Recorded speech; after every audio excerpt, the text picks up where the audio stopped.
Welcome back to the Warehouse Podcast. I say that to you and to myself. I started recording this, I was on a roll, I felt good about it, and then my internet died. And yeah, the Zoom connection died, everything went haywire. And so this is take two. It's a pleasure to be here with you again. Uh, today we are going to, yeah, well, this is a shame that I have to do this negative intro again.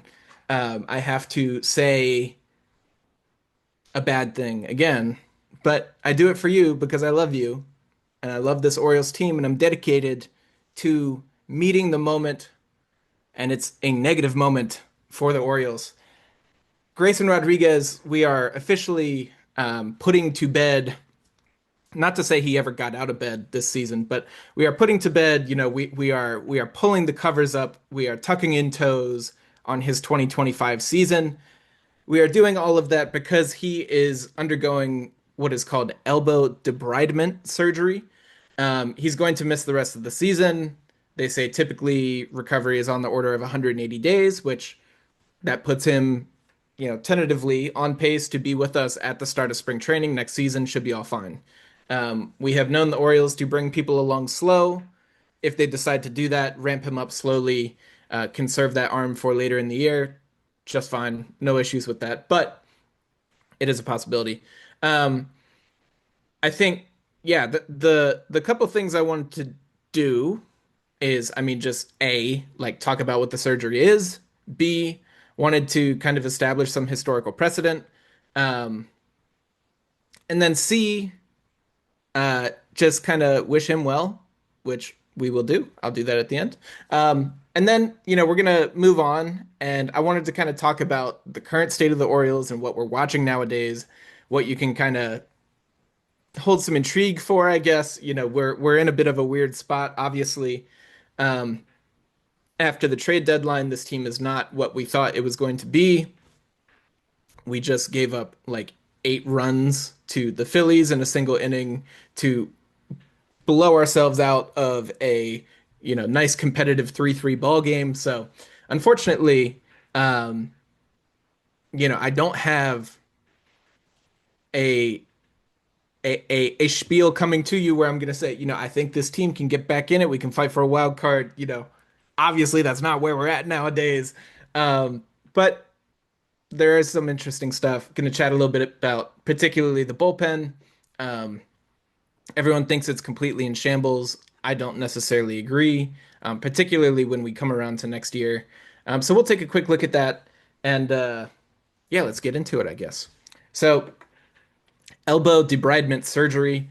Um, the biggest thing is, this is basically little chips of bone or damage to the bone structure that has it sort of out of shape, and, maybe some jagged edges that are digging into things. Um, and this is going in and just kind of generally cleaning it up so that, you don't have cracking when you just extend and retract, so that you don't have sharp edges digging into the soft tissue. This is a general cleanup procedure. Um, I'm an engineer, and in our field, when something is broken, sometimes we say we need to rework it to print. That is the idea here. You are trying to, bring this thing back to the shape it's supposed to be, as opposed to whatever jagged concoction of bone it has become.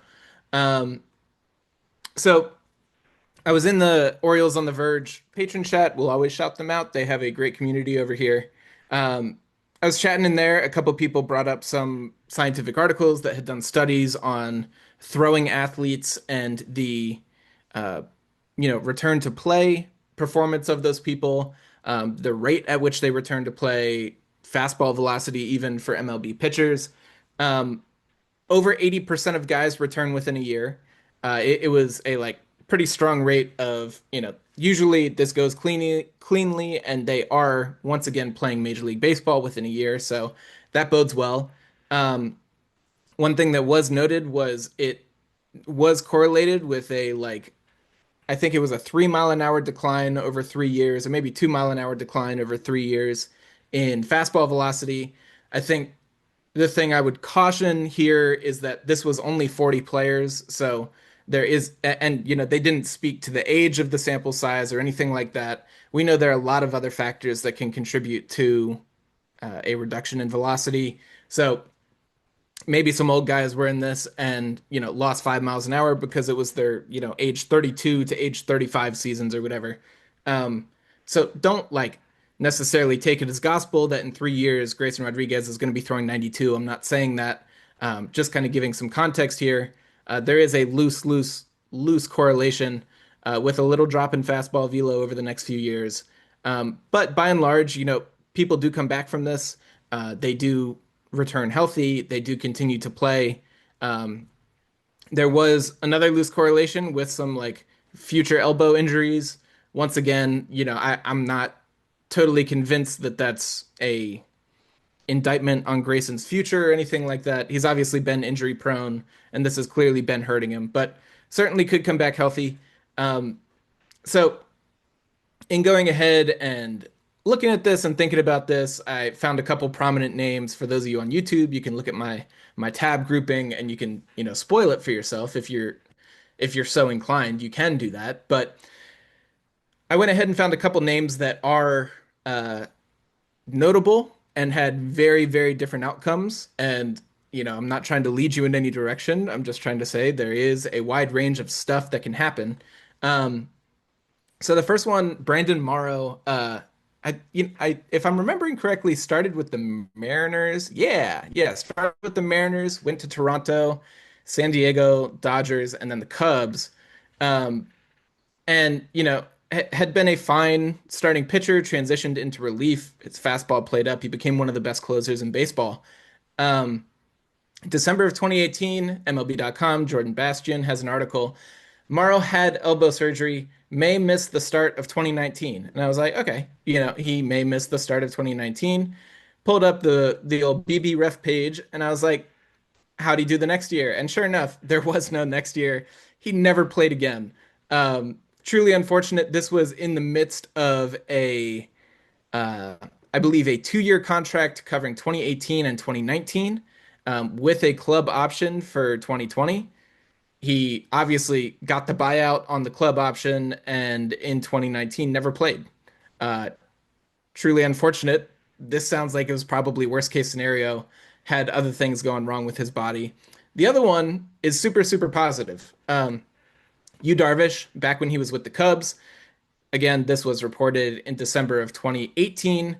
And hilariously enough, these were both December of 2018 and both reported by Jordan Bastian. So this podcast is sponsored by Jordan Bastian of MLB.com. Um, so, uh, yeah, Yu Darvish resumes throwing on flat ground is the article. He had elbow debridement surgery during the season. And sure enough, I brought up Baseball Savant just to show in 2018 he was throwing 93.9. After he came back in 2019, he was throwing 94.1. 2020, he was throwing 95.6.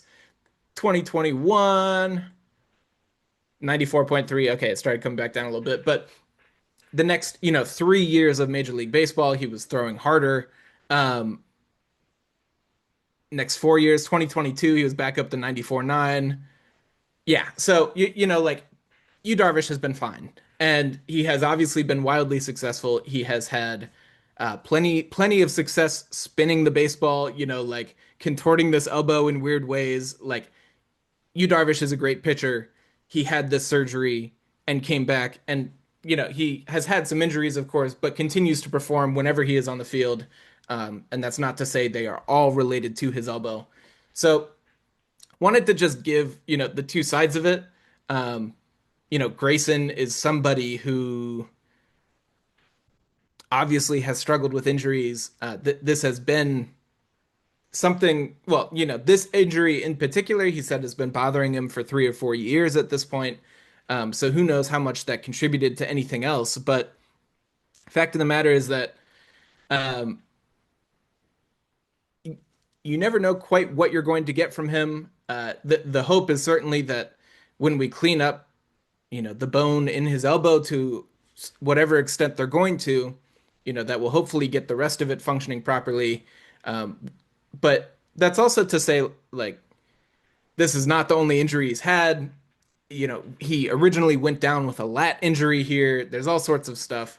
Um, Grayson, what we need to see just some consistency in on the field and um, or I guess in availability and on the field performance. You hope that you get some semblance of what he was supposed to be as he was coming up in the minors. He's obviously had success. The stuff is good. He commands it well. He's got like 4+ pitches by Stuff Plus. Um, so yeah, just it's frustrating. It is a bummer, but we're now in a situation where the Orioles season doesn't mean much at this point. Um, and because you're not stressed to get him back for a wild card chase or anything of the sort, yeah, you've got time to go and make sure that you clean up everything you possibly can on his body. Make sure that he is in spick and span shape heading into the next season. Um, so absolutely, they go and they do it. Once again, this is supposed to be like about 180 days tentatively. The season is about 8 months away at this point. We're at the beginning of August, starts at the beginning of April. So should be plenty of time for him to rehab and likely build up before spring training. If the Orioles play it slow, that's fine. Um, but yeah, we're obviously hoping for the best for Grayson. It's tough news and a tough break for the dude, but it does seem like it's in the direction of goodness. Seems like hopefully he can come back next year. We can kind of be revamped by a healthy him, healthy Bradish, healthy Tyler Wells, um, and kind of attack that season with a bit of a more stable rotation. um, all right, so yeah, at this trade deadline, our full trade deadline episode, I refer you to Tyler's the other day. He did a great job breaking down every trade that the Orioles did. It took him a while. He powered through, learned a lot of new names, and did a great job. So refer you to that. Definitely go check it out. Um, I do want to talk about, we traded.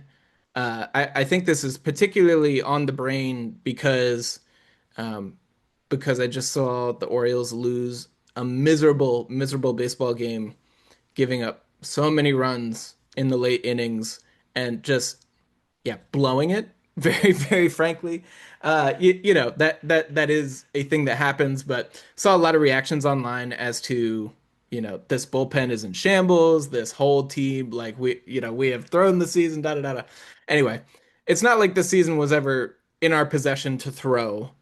We never got it going this year, and now we're at a point with Felix down that we have an opportunity, for better or worse, to go ahead and see what some of these guys have.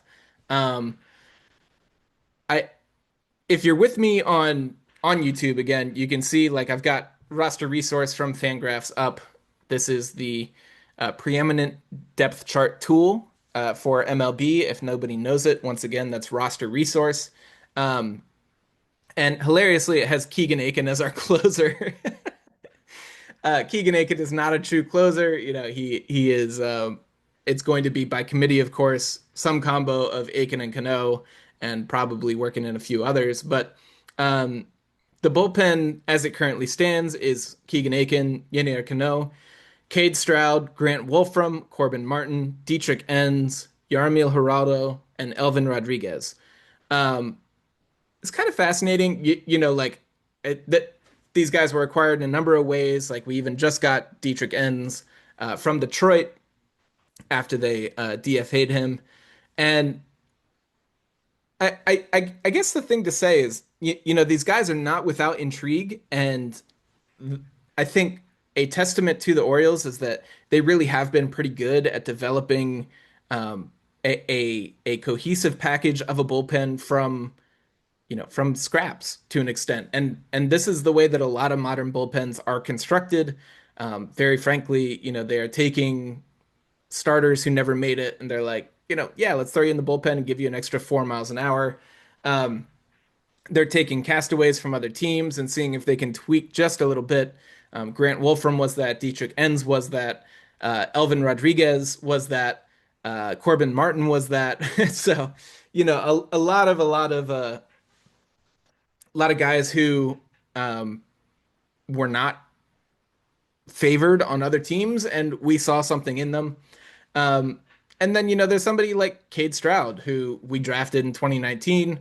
Um, and I'm just going to talk through a couple names, particularly for Stroud, Grant Wolfram, Dietrich Enns, and Corbin Martin. I think of the guys in this bullpen right now, ignoring Keegan Aiken and Yenner Cano, um, these four are the guys that you could see next year. Yarmil Geraldo, I think, will be around. He has some options still.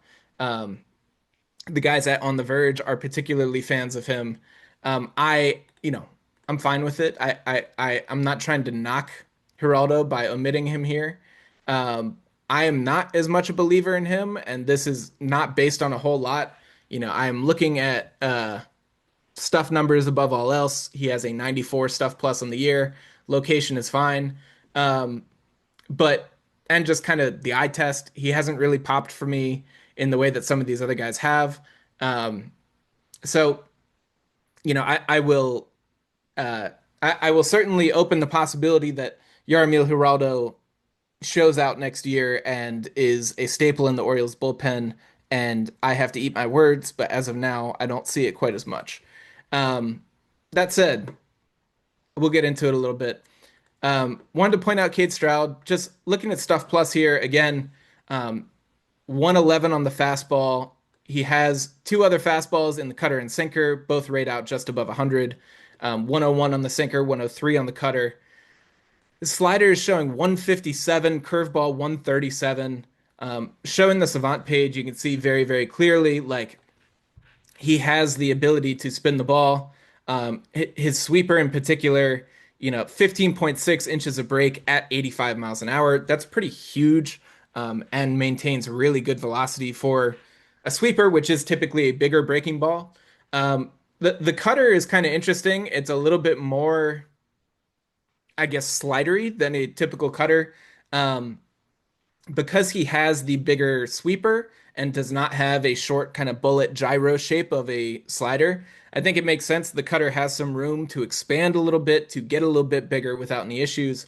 He throws that at 91 miles an hour, induces 4 inches of vertical break and about 5 inches of sweep on it. And the curveball is the other thing. It's like really, really huge and 83 miles an hour. It drops 14.1 inches. I'm sorry, it drops 13 inches and sweeps 14.1. So it's almost as sweepy as the sweeper. Almost as sweepy as the sweeper.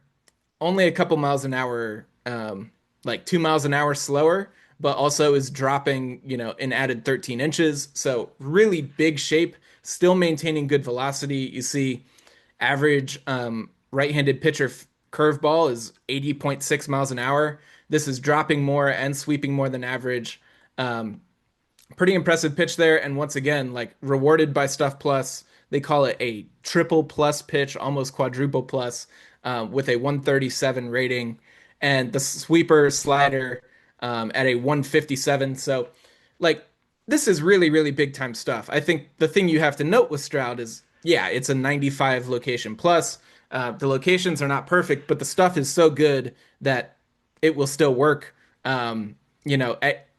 I don't want to say he's shown anything like this. The stuff has been impressive, but he hasn't been striking out guys at a crazy clip. He's only thrown 9 innings, struck out six guys. Um, but it's all been good. I think, yeah, I'm pretty particularly excited to see what Stroud brings. He certainly will be around next year. I actually am not remembering if he has any options left. I do believe he does. Cool. Yeah. So this is his first of three option years. So definitely can expect, he will give some flexibility. He'll be able to bounce up and down over the course of next year if we need a fresh arm.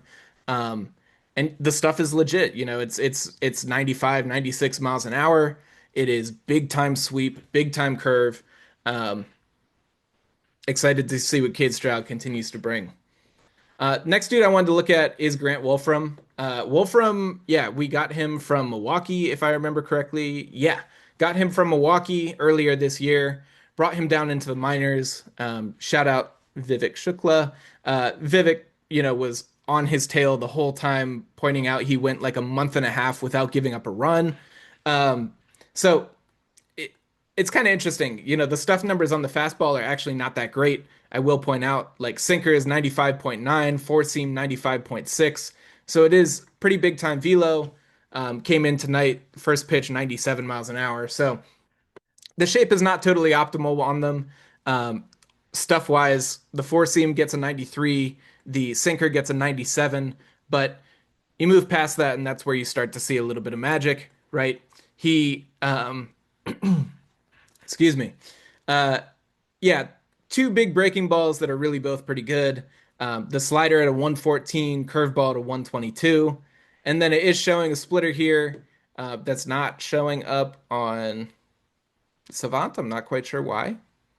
Bit interesting, but um, at 110, good stuff. Like he's very very interesting in that he throws very like he's just a tall guy, 6'7" according to like Baseball Savant. Um, 6'7" with a 43-degree arm angle. Arm angle is pretty average, but with that kind of height, it creates an interesting angle coming down at hitters. The breaking balls are both good, both pretty vertical. Not a whole lot of horizontal movement, but yeah, such a big guy coming from the first base side of the rubber. It looks like it creates a little bit of two-plane action, even if it's not truly moving that way. Um, and yeah, I think Wolfram's been pretty exciting. 16 strikeouts in 12 innings. He has given up some damage. I don't want to like uh, ignore that fact, but the stuff has shown well. He has had success. Average exit velo against him only 87 and a half miles an hour, so not a ton of not a ton of hard contact. The hard contact that has happened has very directly led to runs, which will happen a little bit. But um yeah, I don't know. I think like it is good to see a guy who I think has like an interesting angle coming at you because he is so large, and then two plus breaking balls, and can reach back for 97. I'm sure the Orioles. I think one thing to note is that when you get these guys mid-season, as is the case with Dietrich Enns, as is the case with Corbin Martin, we might have actually gotten Martin last year if I remember correctly. Corbin Martin waivers May 24. Okay, yeah, so we got Corbin Martin last year. So this will not hold true for him, but for Wolfram and Enns, the adjustments you really want to make typically need to happen over an off season because somebody needs to keep pitching during the season. It's very, very difficult to have guys who have the kind of feel where they can go in and make adjustments pitch to pitch or, even game to game. So just noting for Wolfram's sake, I'm sure that the Orioles are going to go ahead and look at the fastball shapes, see if they can do anything more effective. The velocity is there. If you can, straighten out the four seam, get that a little bit more hoppy. If you can get like kill a little bit of vert on the sinker, something of that sort, you're likely in a place where you've got a guy who is able to dominate at the top of the zone and snap off one of these two great breaking pitches. Um, yeah, so fascinated to see where he goes. I think he's a pretty exciting arm. Dietrich Enns is kind of interesting. He's somebody that we just picked up from Detroit. They had let him go. Um, Fascinatingly, like yeah, everything has had good returns for him. I will point out it's been in 19 innings this year. Um, I say everything has had good returns. I mean, everything model wise has had good returns, stuff and locations. The actual results have not been all that great. He's got a 5.5 ERA, a 1.66 whip. So definitely like do not want to exaggerate that we just got Emmanuel Clase or something like that. But um, yeah, the primary fastball, the four seam, a 111 stuff plus. He throws a cutter at a 114 stuff plus, has a changeup at 111 stuff plus, and we'll mix in a sinker at 100, curveball at 90. Don't want to say that either of those are all too impressive, but as a reliever, you really only need two pitches. If you have a third, that's wonderful. He has a cutter to attack into righties. He has a changeup to fade away from righties. And I think the one hole here might actually be lefties a little bit, but uh, the angles you create with lefties certainly um, give you the advantage as the pitcher. So, he can still work that cutter away to an extent. He can work the curveball, and all of that will play up a little bit because of these angles. Um, but that said, yeah, location plus at 108, that leaves the net pitching score at 112. So pitching plus, the stuff plus, location plus, it has very, very, very highly rated what he has done overall this year. Again, the results have not been very good, but you go and you look, average exit velo is only 87 miles an hour.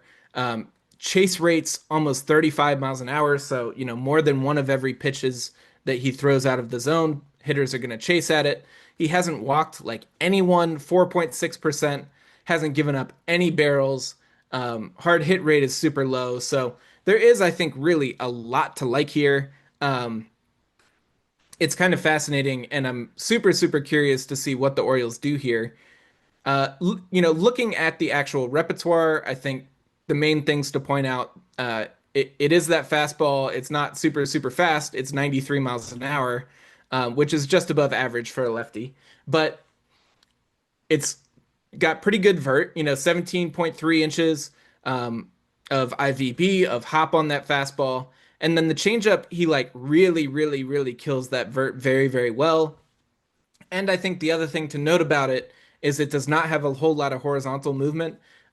It Savant is saying the average changeup moves 9.4 inches. Once again, his fastball is 5. I talk a lot about this with like Dean Kramer and his splitter and what I wanted that to do, why I think it was so effective last year and has struggled a bit this year. You want the vertical, or I'm sorry, you want the horizontal tunneling to be pretty similar, and create separation in the vertical plane with these off-speed pitches. And Dietrich Enns does that extremely well between his two fastballs and this changeup here. And then the other thing is the curve. It's interesting. It's a pretty slow one, but it's very, very vertical. Has very, very little sweep. Oh, I'm sorry. No, the other good pitch is the cutter here. I'll talk about that a bit first. I was staring at the curveball. I'm like, why did I lock in on that? Yeah. Um, the cutter is what, many referred to. This is where cutters and sliders kind of start to blend together. Um, I might even call this a slider. It comes in 85 miles an hour, 84.8. Um, his average four seam once again is 95 or 93, so you're getting this 93 to 85 delta, 8 miles an hour difference. Um, and this is a very, very like bullet gyro shape. This is meant to do very little, frankly. And that's what makes it kind of interesting. Is it just kind of follows the parabolic trajectory? Like if the ball had no seams and was not able to create any like air friction on either side of it, it would just kind of like fly like a projectile, like it would follow this parabola. So you typically expect sliders to have some sort of sweep, to have some sort of depth to them, all of this stuff. The gyro shape is very interesting because you are trying to basically kill all of that. Um, and it follows this track, with almost no spin efficiency. Spin efficiency is a term to say like how much the seams are actually doing work. Like basically interacting with the air around them to drive the ball one way or another. Fastballs have super, super high spin efficiency, just like a normal four seam that will take off as you backspin it, take off high. So these gyro shapes have very, very low spin efficiency. I guess I can go ahead and actually scroll down to what he's got here. Yeah, so his cutter, that Baseball Savant or Statcast, will go ahead and quantify spin efficiency as active spin percentage, only at 21%, so super, super, super low. In contrast, his four seam fastball has a 96 active spin. The changeup has a 99. So he throws this thing that basically like ignores the air around it and just kind of follows this very, very odd shape, and he does it at 85 miles an hour. I think it's pretty interesting. Yeah, I anticipate that the Orioles will take him, and if he does have any kind of feel for um, like maybe turning that curveball into a sweeper, something to move away from a lefty a little bit more. I think that's probably the way to go with him. He has a slightly high arm angle. Don't want to say he's anything like Grant Wolfram at 6'7", but um, yeah, just kind of interesting. Like as I said, he locates the ball very, very well. He puts these pitches where he wants to, and has some interesting stuff on top of it. Um, so I'm curious to see where Enns goes. He might be the one that the Orioles are most committed to out of this group when it's all said and done. That's not based on anything whatsoever. It's just an interesting note in my mind. Um, I should say Stroud because he has options and everything will stick around. But yeah, super interesting for Dietrich Enns. Curious to see what the Orioles do with him. And then the last guy we have is Corbin Martin. I like went back and forth on whether to include him here. I have not been super enthused by what he has done as an Oriole. Um, and he really only has one plus pitch. And by really only has, I mean he only has one plus pitch by Stuff Plus. And the fascinating thing about it is he uses it 16% of the time. So it's it's his curveball. And I think the reason I wanted to bring this up is, typically like what you look for in a reliever is something, they just need just one thing to anchor themselves to and build around. And for Corbin Martin, this curveball is really unique. And I think the thing to say about it is like, if anyone has heard of a guy named Kumar Rocker, I'm going to pull him up on Savant. The interesting thing about Savant or about hello about Savant, the interesting thing about Kumar Rocker is this slider that he throws, and it's fascinating because it's in this what they call a death ball region. Um, he has changed it a little bit this year. Let me go back. Yeah, okay. This is what I'm looking more for. His slider from last year. It's in what they call this death ball region, and that is very, very little horizontal break.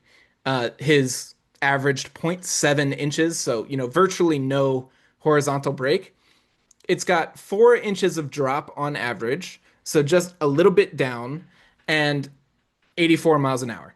Uh, Corbin Martin, why did it pull me up to the Google search? Okay, here we go. Corbin Martin is throwing his curveball. It actually moves zero point 0.8 inches to his arm side, which is kind of fascinating. Zero point 0.8 inches of tail on the average one. He has some that, that sweep a tiny bit, but 7.7 inches of drop and a little bit harder, 86 miles an hour, 87 miles an hour. Th this death ball shape, it's a very different flavor from like the Kade Strowd curveball I just talked about, where it is huge vertical break, huge horizontal break, and then you're just pushing the velocity wherever it goes. Corbin Martin's it's this very specific region. I think if I'm remembering correctly, I think it might have been Driveline or Tread Athletics, one of these kind of forward-facing analytical pitch development, private organizations that players work with in the off seasons, was doing research and basically found that, in this like mid 80s velo band, this very vertical, and I don't mean that as in to say like it has a lot of vertical break, but this very like small horizontal and tightly grouped vertical pitch, I guess is the way to say it, can be super super effective at generating whiffs. I I'll go tweet out. Let's say this. I'll go on Blue Sky and I will tweet out some numbers about this because I do think it's a worthwhile thing to look at. Like the performance of pitches in this range, in these mid 80s, very vertically oriented breaking balls. Um, the guy who really like brought it to I guess, popularity in MLB was Jordan Montgomery in the run he had with the Rangers toward the postseason. I'm sure Orioles fans remember Jordan Montgomery very, very well, so I won't go ahead and like talk too much to that. But it's this mid 80s breaking ball. It drops. It does not do anything horizontally either way. and it is wildly effective at inducing whiff. I will come down here and take a look at what Martins has done this year. Curveball, 41.7% whiff rate, the highest of any of his pitches. I This thing could be a weapon. I'm really pretty fascinated by it. I have not given it enough attention and did not actually know it existed until I was looking through all of these guys prior to recording this podcast. Um, yeah, man. I mean, like, I think he's probably located it very badly. Like, hitters are slugging 500 off of it. Um, you know, but it does have the lowest expected WOBA of any pitches that he throws. Um, I don't know. And yeah, that whiff rate, I mean, that 41.7%, that's all you could ask. So, I come in here to say that this is somebody who has this very, very fascinating one pitch. And I think very likely the Orioles are going to try to go ahead, get him through to the end of this year, and work with him a bit more in the offseason. I think, the things you likely want to do when you have a weapon like this. I mean, for one, he's only using it 16% of the time this year. I think to an extent, well, I don't know. Yeah. There is always, a facet of when you have a weapon, you don't want to overuse it and overexpose it to an extent. I don't think that's entirely what's happening here. He does have, and see, like, they call Dietrich Enns, throwing this 85 mile an hour thing a cutter, and then they call Corbin Martin's 92 mile an hour thing a slider, which is hilarious. Um, he throws a cutter, and I think that maybe there's a world where he could drop a mile an hour or two off of this, get it a bit more sweepy so that hitters have to look sort of in a different direction. Right now, the entire arsenal is very, very vertically oriented. He throws a changeup 2% of the time, which might literally mean that he's thrown it once this year, given how few pitches he's thrown. Okay, he's thrown four changeups in 2025, excuse me. So four changeups in 2025. Um, he has that, but he barely, barely throws it. If you could get another fastball, a sinker, you know, keeping a right-handed hitter off the plate, or something to be a little bit sweepy, get a little bit more horizontal component to the arsenal, then I think this death ball, aka curveball, could really, really play up. And I think he's a name that you could be seeing next year. Um, Certainly has not been like super, super pretty for any of these guys. I will say Stroud has the best, ERA if you want to look at that. I think he's rocking a 1.93. So in 7 games, it means absolutely nothing. But he's given up 1 run or 2 runs, I guess, in his 9.1 innings. But there is clay here, and with these relievers, we just saw Brian Baker this year. Once again, like Brian Baker spent almost all of last year in AAA. He was solid in, 2023. We had him up and down. He had some big outs. It was awesome. And then he just kind of sucked last year. And then he came up this year and was very good. And we traded him for what ended up being a like $4 million high schooler that gets comps to Corbin Carroll. So there is certainly a world where any one of these guys could pop. The Orioles have brought them in because they have really interesting stuff in a variety of different ways, which I think is pretty cool. I look at Enns in particular as like, I mean, this guy is doing basically what Keegan Aiken does. I think it's worth pulling up Aiken for a comparison. Keegan Aiken, he lives off of 3 pitches mostly. He has a fastball, a changeup, and a slider. Um, Yeah, here we go. So fastball, changeup, slider uses the four seam 52% of the time at 93 miles an hour. Dietrich Enns uses the four seam 39% of the time, also 93 miles an hour though. Um, you know, he Keegan Aiken throws a pretty like bullet slider. It's only like 2 inches of vert, 4 inches of break, so technically a little bit bigger than this quote unquote cutter. It's really a slider that Dietrich Enns throws. But kind of comparable speeds. They both throw them about 85, change up at 86 for Aiken, change up at 84 for Dietrich Enns. So, that's just to say, like, uh, there is a framework here that the Orioles have really with each of these guys that could, materialize into something very interesting. Like, I think, yeah, I'm intrigued by Enns. I think maybe because I've seen the success that Keegan Aiken has had as a lefty who just has average velocity, a couple good pitches, and can locate it pretty well. That is really what Keegan Aiken does. Dietrich Enns could be that guy. He could shrink the arsenal a little bit. I don't think you even really need the curve and the sinker here.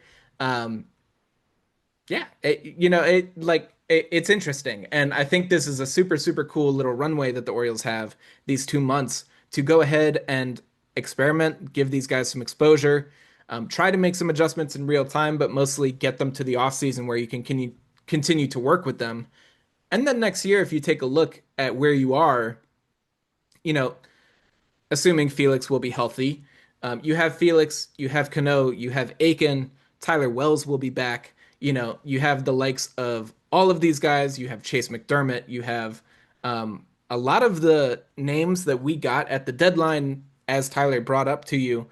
Very interestingly, like oriented toward relief prospects. This guy Ramon Gomez, Anthony Nunez, and Cameron Foster are all names that could be in the mix next year for the Orioles bullpen. Gomez obviously touched 105. I think we have a distinct lack of 105-mile-an-hour throwers in the Orioles bullpen. I will always advocate for 105 miles an hour. Anthony Nunez has this wipeout slider. Cameron Foster, I don't know, seems like a low ceiling, high floor guy. Once again, go listen to Tyler's episode. I won't take you through it, but the Orioles are kind of into this interesting spot, like in the middle of a contention window. Like obviously things have gone very, very wrong this year. And so the question is, what can you make of this year? And the answer is we are bringing in a number of people to showcase what they can do. Um, and yeah, they're like right now they are auditioning for next year's bullpen. That is what's happening here. And I am fascinated to see where this goes. Um, it's kind of a stark contrast to the rotation where we have two guys who are on expiring contracts, excuse me, in Tomoyuki Sugano and Zach Eflin. Eflin, um, I was chatting ideas for this podcast with Tyler and Jesse ahead of time, and it was brought up like, do we think he could be worth a qualifying offer if he comes back and pitches really well? I will bring up. I actually still have it up on another window. Yeah, Zach Eflin's. I mean, the stuff has gone down so drastically. This is his first year since 2021 that he's been below average by Stuff Plus. The location. This is the worst of his career. Obviously, he's been battling through some injuries, but the fact of the matter is, like, he is just not the weapon that he was the year that he came in third in AL Cy Young voting. He actually had a plus fastball. The four seam fastball was reading a 116 by Stuff Plus. Um, and that's just not who he is anymore. It's actually just as far below average this year as it was above average that year. It is an 84 now, 116 before. So very, very stark difference in the guy that Zach Eflin is. If the Orioles, bring him back and like see something interesting, I still don't think it amounts to a qualifying offer. They might go ahead and offer him, like a 1 year deal with a club option, something of the sort. But I don't think we're in a world where you can even bank on like giving him the qualifying offer and hoping he'll reject it at this point, because I think very simply there's no world where he gets um, certainly anything close to 21 AAV, average annual value on a contract, and I don't think he gets the years that people are going to like that people would normally turn down a qualifying offer for. I could see him getting a 2 year deal. I do not think that it will be even like a 335 or anything like that. I think this is, looking like more of a 1 year deal to prove he's healthy again, um, and then see where he goes from there. Tomoyuki Sugano, I love the guy. He's been awesome for us. It's cool. I want the Orioles to foray into the Japanese market more and more and more. There is talent over there. Um, but yeah, it's Sugano is what he is. He is a like number five pitcher at a reasonable free agent price. So he will play out his days with us, and then he will return to the free agent market and see what he wants to do. I don't think that the Orioles will really make an effort to retain him, but I am just, I guess through all of this, I'm just illustrating the kind of lack of intrigue in the starting rotation as opposed to like reasonably interesting competition in the bullpen because there are open spots right now and these guys who have interesting traits. Um, yeah, I don't know. We'll see how it goes. We need things to look at and to be interested in on the current Orioles team. That is the nature of a bad season. We had a lot of practice with this from 2018 to 2021. We had a lot of practice finding things to look at. I still am convinced that Pat Valleca could be a useful utility infielder somewhere. All that said, um, keep an eye on these bullpen guys. Like the next time you see Grant Wolfram coming out chucking 97-mile-an-hour sinkers and then snapping off a curveball, like appreciate it. It's kind of cool. And once again, this is an audition to see what they can do for what still I think hopes to be a contending team next year. There's obviously no other way uh, to plan if you're the front office. You're not going to plan on being bad. You have to try. Um, so these guys are auditioning for that team, the team that will return us to the top of the AL East, the team that will shock the world after this bad season, set all kinds of fun records that Sarah Langs will tweet about. No team has gone from this many losses to this many wins, the things we were doing back in 2022. So, or I guess 2023 coming out of 2022. Um, yeah, and then just check out Jeremiah Jackson. This dude just started like his fifth game in a row after getting called up. He got the highlight video just of his jersey like upon the call up. He was hitting 375 at Norfolk. Kind of fascinating. The Orioles see something for sure. They're giving him all the run that they can. They are putting him in the outfield. They DH'd him today. Whatever. Um, they want Jeremiah Jackson to hit. I'm fascinated. Keep an eye on him too. Um, and that's where I'm going to leave you. Yeah, we'll leave it at that. This has been the Warehouse Pod. As always, if you could support the show, all of the usual ways. I know you guys know this by now, but follow the show, comment on shows. If you're on YouTube, come comment, say hi. I say hi to YouTube. I wave to them every time. Nobody ever waves back, but that's okay. Um, and yeah, tell your friends about us. Come chat with us on Blue Sky, the warehousepod.bsky.social. Um, and man, yeah, I understand the frustration here. This season is not what I wanted either. Um, I am sad about it, frankly, but the reality of the situation is if you want to be a fan, you got to be a fan through thick and thin. And there are little things you can do and I can do to appreciate what is in front of us. We still get to watch Gunnar Henderson every day. We still get to watch, Kowser, Westberg. Kowser hasn't been very good this year. I digress. Kowser, Westberg, et cetera, et cetera. It's still a fun team. Um, and yeah, there are the makings of what could be a very, very good team next year. You just got to squint a little bit to see them. That's all I got. It's been the Warehouse Pod. My name is Elijah. Go O's.